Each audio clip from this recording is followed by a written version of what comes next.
جب بندے کو ضرورت سے زیادہ ایسے کام کرنے پڑیں جو کہ اس کو کرنے نہیں آتے تو وہ تھک جاتا ہے، لیکن جب آپ وہ کام کر رہے ہو جو کہ آپ کو کرنا آتا ہے اور آپ کامیابی سے ہمکنار ہوتے ہیں تو کامیابی آپ کو تھکن نہیں ہونے دیتی۔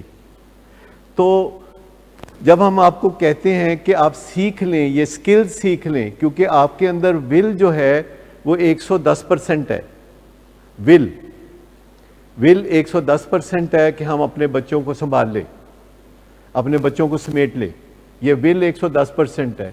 اور سکل کا معاملہ بہت خراب ہے، سکل کا معاملہ اتنا خراب ہے، اور وہ آج کا نہیں خراب، وہ 20 25 30 سال کا خراب ہے۔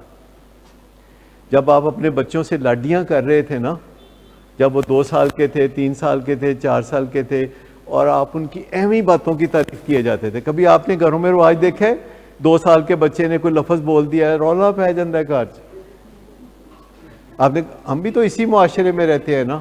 مجھے بتائے ایڈی انوکھی گل کیڑی کر دیندا اج کل دا بچہ 2 سال دا 3 سال دا، پورے خاندان میں۔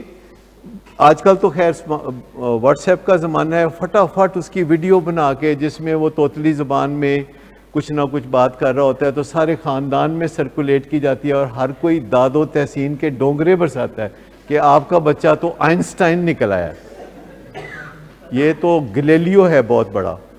تو یہ جو ہے نا، بچوں کو ہم پیمپر کرتے ہیں 3 سال کی عمر میں، 4 سال کی عمر میں، جو منہ سے نکلا فوراً کر دیا، اور ان کو کوئی ذمہ داریاں نہیں دیں۔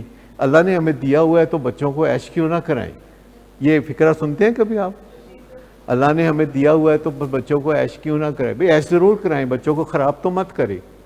اور باقاعدہ سائنسدانوں نے اس بات کی تحقیق کر لی ہے کہ بچوں کو پیار کی ریزنیبل ڈوز دیں، اوور ڈوز نہ دیں، ریزنیبل ڈوز دیں پیار کی، جتنا آپ دیں اتنا وہ دیں، پھر جتنا وہ دیں اتنا آپ دیں، تو پیار کا جو لین دین ہوتا ہے یہ اس طرح ہوتا ہے۔